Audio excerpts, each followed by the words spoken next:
Adieu Forclaz, c'est terminé. Franchement, je suis trop deg, mais je vais peut-être quand même pas te la faire à la Norman, à la Villebrequin. Je vais peut-être pas verser ma petite larme pas chère dans la caméra. Franchement, je pense que j'ai une éducation trop pudique pour ça, mais sincèrement, ça me fait un petit pincement au cœur. Forclaz, la marque de trek, de bivouac de Décathlon, disparaît. Adieu, c'est terminé.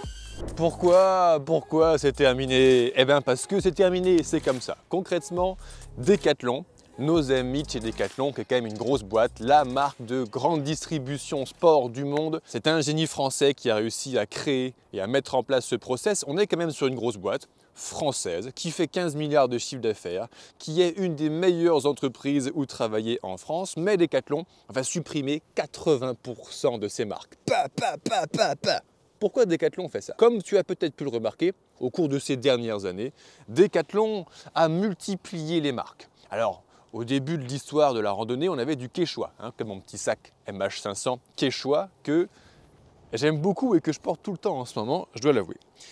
Après, et Quechua était très marqué d'ailleurs par les tentes 2 secondes, en mode camping. Et puis quand Décathlon a décidé de s'attaquer au marché un peu plus technique, un peu plus de niche, un peu plus technique du trek, de la randonnée et pas que le camping, Décathlon a inventé la marque Forclaz que nombreux d'entre nous ont prononcé Forclaz jusqu'au bout. Sauf que Forclaz, ça se prononce Forclaz, c'est en Savoie, on ne prononce pas le Z à la fin. Il y a même certaines vallées, d'après un commentaire que j'ai lu d'un ancien Savoyard sur ma chaîne YouTube un jour, il y a même certaines vallées où dans le patois, on ne prononce même pas le A, où le Forclaz se prononcerait Forcle. Mais on n'est pas ici pour faire un cours de phonétique, de linguistique savoyarde. J'aime beaucoup les Savoyards, j'aime beaucoup les Savoyardes, j'aime les Alpes et la montagne, mais c'est clairement pas le sujet. Et puis quand tu allais courir, tu mettais du Keeprun, du Evofit, du Kaleni. Quand tu vas te baigner, tu utilisais du Nabai. Quand tu prends ton petit Packraft ou ton petit canoë-kayak, eh ben, tu achètes un Itiwit. Quand tu vas à la chasse en mode survie,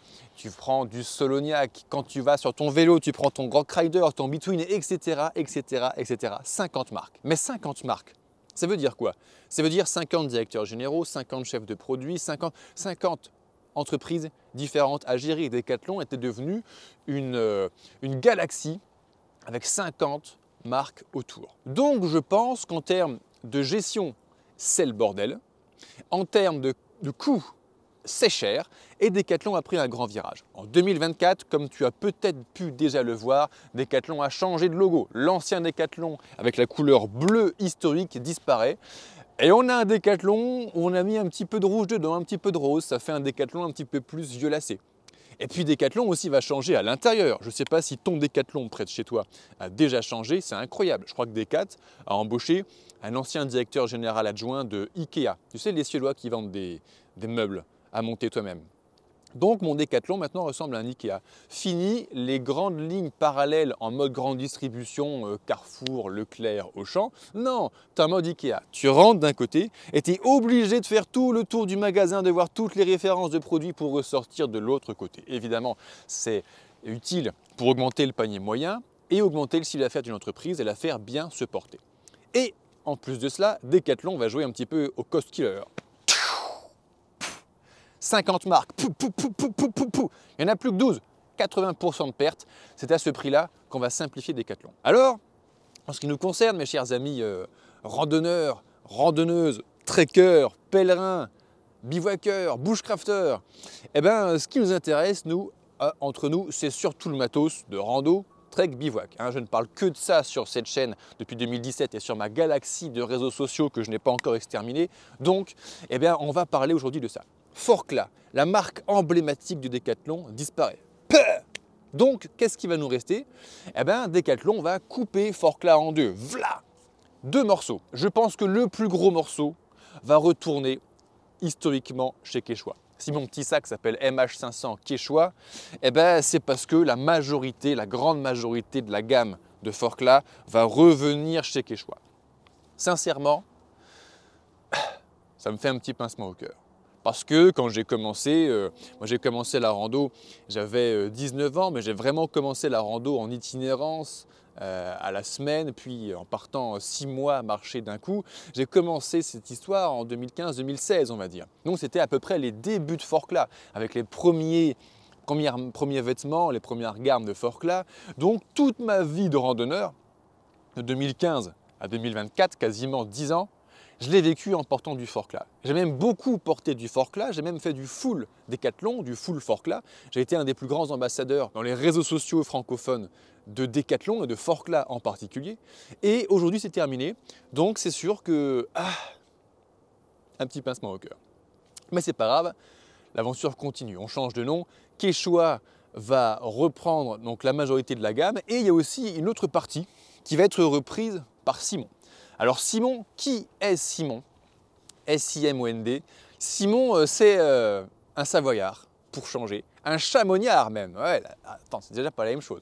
Donc, en 1860, quand le début de l'alpinisme est arrivé à la mode, en gros, quand des gens des villes sont venus escalader le Mont Blanc et ses environs, eh ben, ils sont allés voir un pégu du coin, un forgeron, et ils lui ont dit « Bon, c'est bien gentil de faire des fers à chevaux et des clochettes de vache dans ton atelier, pépère, mais nous, ce qu'on veut, c'est des piolets, c'est des crampons, c'est des mousquetons. » Le père Simon, il a flairé l'affaire, il s'est dit « Ouh, des mouchous avec du fric qui arrive dans ma vallée !»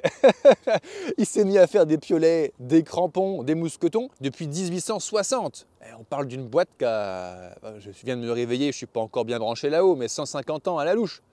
Allez, 164 peut-être même bien. Hein? Non, c'est un peu trop compliqué ce matin. Eh bien, une référence mondiale en termes de qualité, de production, de matériel d'alpinisme. Donc Simon, qui a été une marque indépendante qui est restée dans la famille pendant des générations et des générations de chamoniards qui a son usine en bas, du moins la forge historique était en bas des Bossons, du glacier des Bossons, donc juste en face du cœur de l'activité d'alpinisme, côté français du moins. Eh bien, il est resté dans la famille. Jusqu'en 2004, ça a été racheté par une boîte qui, lui, faisait de l'accastillage, donc tout le matos pour les bateaux. Et puis en 2008, c'est Décathlon qui a racheté Simon. Il en a fait une de ses 50 marques escalade et alpinisme. Et là, aujourd'hui, Simon va récupérer la partie technique, on va dire, du matos de trek. Alors je pense que franchement 80-90%, alors je ne sais pas, hein, je n'ai pas d'interlocuteur précis chez Décathlon, il n'y a plus personne chez Forclaz, je connais encore personne chez Simon, chez Quechua, ce serait un plaisir de vous rencontrer d'ailleurs, les responsables partenariats, les chefs de projet, à bon entendeur.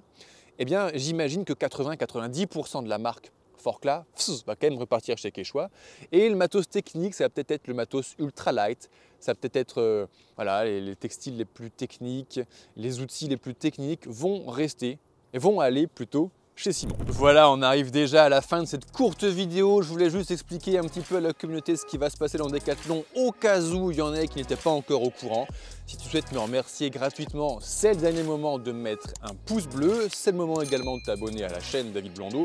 Tous les lundis 18 h, une nouvelle vidéo sur la rando, le trekking, le bivouac, mais également tous les jours, une petite shorts qui passe. Je sais que certains d'entre vous aiment bien les shorts, d'autres pas, il n'y a pas d'obligation, mais en ce moment, ça marche plutôt pas mal les shorts, donc apparemment, ce format super court vous plaît. Tu pourras me retrouver également sur Instagram, sur Facebook, sur TikTok, sur Snapchat, sur SoundCloud, bref, dans l'univers Le Banquier Randonneur, ainsi que sur mon blog, lebanquierrandonneur.fr. Et si tu veux en savoir un petit peu plus en termes de matos, je t'invite à télécharger le guide du matériel de randonnée. Je te présente tout simplement ce que j'ai sur moi, 15 000 km de trek en autonomie, 1 an et demi passé sur les sentiers, m'ont appris quelques petites choses.